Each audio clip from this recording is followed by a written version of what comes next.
मेरे प्यारे साथियों, आप सभी को नमस्कार। उम्मीद है आप सब अच्छे रहें, खुश रहें। मैं आज बात करने वाला हूँ हस्त मैथुन के विषय में। अच्छा, कुछ ऐसी संगत हो जाती है कुछ उस तरह के लोगों के साथ जो हस्त मैथुन की आदत बन जाती है। वैसे कोई भी व्यक्ति होता है, उसको ये सब चीज़ों की आदत होती नहीं है, लेकिन कहीं ना कहीं संगत का असर पड़ता है। कुछ ऐसे लोग होते हैं जो उनके संगत में जा करके हस्त मैथुन करने की आदत बन जाती है। अब कुछ लोग कहते हैं इसके फायदे हैं और कुछ लोग कहते हैं इसके नुकसान हैं।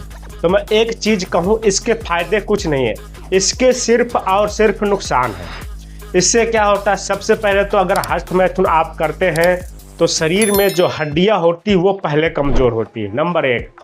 और नंबर 2, जो दिमाग होता है, दिमाग की जो सोचने की क्षमता होती है या कार्य करने की क्षमता होती है, वो भी आपकी कम हो जाती है।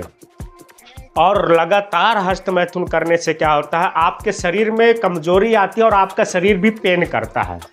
तो मेरा कहने का मतलब ये है, जहाँ तक हो सके आप हस्त मैथुन करने से बचें, और अगर आदत है तो इस आदत को छोड़ें और प्रयास करें इसको छोड़ने का। ठीक है, ये बहुत ज़रूरी है छोड़ना। देखो होता क्या है ना, बहुत लोग इसको प्रयास करते हैं लेकिन बोलते हैं होता नहीं है। वो एकदम से नहीं होगा, धीरे धीरे उसको करो आप। धीरे धीरे आप प्रयास करोगे, धीरे धीरे काम करोगे तो वो फिर धीरे धीरे आदत छूट जाएगी उस चीज़ की। ठीक है, और हस्त मैथुन करने से क्या होता है कि लोग पीछे रह जाते हैं, अपनी ज़िंदगी में आगे नहीं बढ़ पाते। मतलब वो कुछ तरक्की करना चाहे तो तरक्की नहीं कर पाते, ये भी एक सच्चाई है। लेकिन जो व्यक्ति स्ट्रांग रहेगा, मजबूत रहेगा, ये सब गलत काम नहीं करता, हस्त मैथुन वगैरह नहीं करता, इंग्लिश में इसको कहते हैं मास्टरबेशन। मतलब मास्टरबेशन यानी हस्त मैथुन जो व्यक्ति नहीं करता, वो व्यक्ति ही सफल होता है जीवन में ज़्यादा अधिक करके और आगे बढ़ता है। और लोग कहते हैं कि वो व्यक्ति आगे बढ़ रहा, क्यों?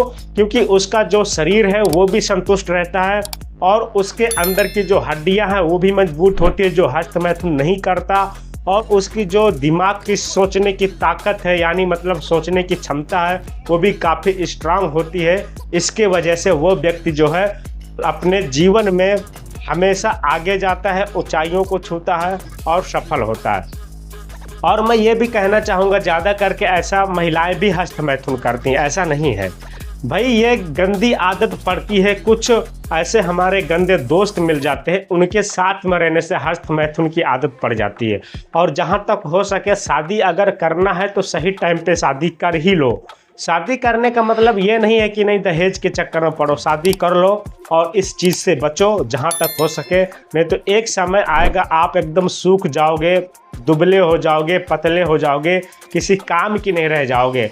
और जब आप कमज़ोर हो जाओगे हस्त मैथुन करके, तो आपके घर वाले यानी आपके परिवार वाले आपका साथ नहीं देंगे।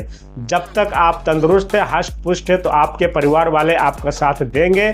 जिस दिन आप हष्ट पुष्ट नहीं रहेंगे, आपके परिवार वाले साथ नहीं देंगे, ये भी एक सच्चाई है। ठीक है, तो कभी भी याद रखना, अपने ज़िंदगी में लड़का हो लड़की हो तो हस्त मैथुन करने से बचे और अपने जीवन को संवारे। और अगर आदत है तो प्रयास करें उस आदत को धीरे धीरे छोड़ें। ठीक है, जय सिया राम, राधे राधे।